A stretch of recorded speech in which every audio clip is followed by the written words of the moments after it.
What's going on, everyone, and welcome back to the ClearCryptos YouTube channel. My name is Jay Seals, and today we are talking about Coinbase CEO Brian Armstrong and him outlining a blueprint for crypto regulation. Now, I don't really like crypto exchange CEOs outlining crypto regulation after the fall of FTX and that whole thing. I would rather have somebody else come in and do it. Now, I guess there's two sides of the coin. And one side, they should know about the regulation, what good regulation should look like. But on the other side, they might be able to add things that they can kind of skirt around or be more advantageous for their business by having that input. So let's see what he says, and then we can kind of have more of a further breakdown and more about how I feel about it. So in a blog post published in Regulation, Armstrong discussed the major topic abounding the industry and how it can move forward amongst a difficult year. Coinbase is a well-known cryptocurrency exchange platform that is feeling the effects of a down year. The collapse of FTX and general economic circumstances have led to a crypto winter that has tested the market's resistance. Yet the problem of regulation feels like the greatest challenge in the industry. Brian Armstrong calls the question of regulation one of the most common questions I get asked by folks. In his blog post, in the wake of a tragic demise of FTX, it seems even more necessary. Coinbase, a leading exchange, is among those punished the most by customer concern over unregulated exchanges. Subsequently, the post sees Coinbase CEO Brian Armstrong outline what effective cryptocurrency regulation will look like through a U.S. lens. Undecidedly detailed, Armstrong starts out with the first step of his proposal, regulatory clarity.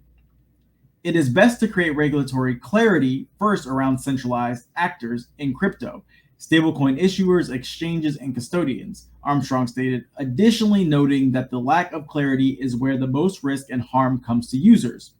Among that call for clarity, Armstrong headlined stablecoins, exchange and custodians, and commodities and securities as entities. We have to decide who is going to regulate crypto. Is it going to be looked at like a security, or is it going to be looked at as a commodity? And then how much power of regulation do they have? Because from my understanding, the CFTC, and that's the Commodities Commission pretty much, they don't have that much enforcement power. Where the SEC, the Alphabet Boys, they have a ton of enforcement power. So, in that case, they need to figure out who's the one who's actually going to be doing the regulation first, and then stablecoins, exchanges, and custodians will fall under that entitlement.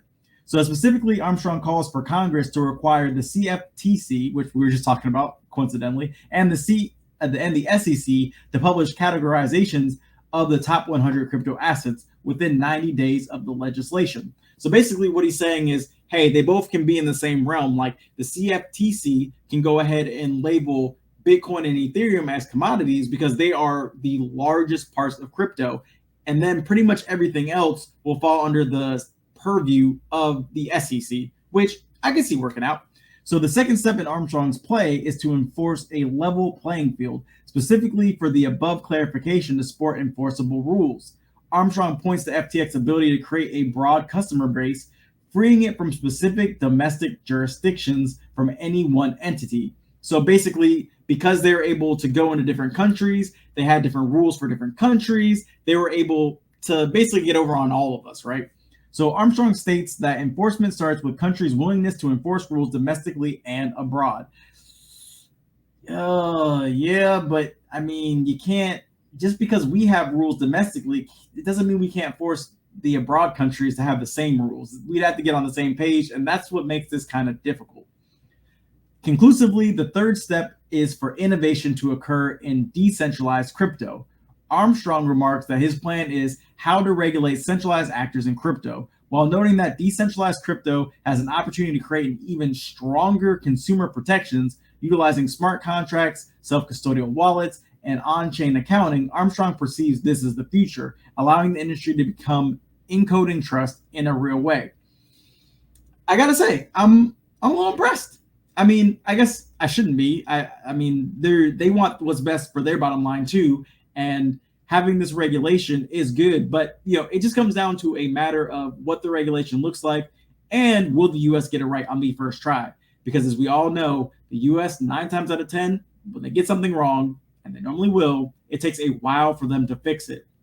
So I'd rather them take their time and implement the right things first, because once they implement it, it's going to be super hard for them to undo it and then make things better. So, with anything, regulation is going to be tough. There's definitely going to be changes, and we need to stay on our toes and keep up to date with all the information. And you can do that right here on ClearCryptos channel. So make sure you give us a subscribe. Make sure you hit a like on this video, and I'll catch you on the next one.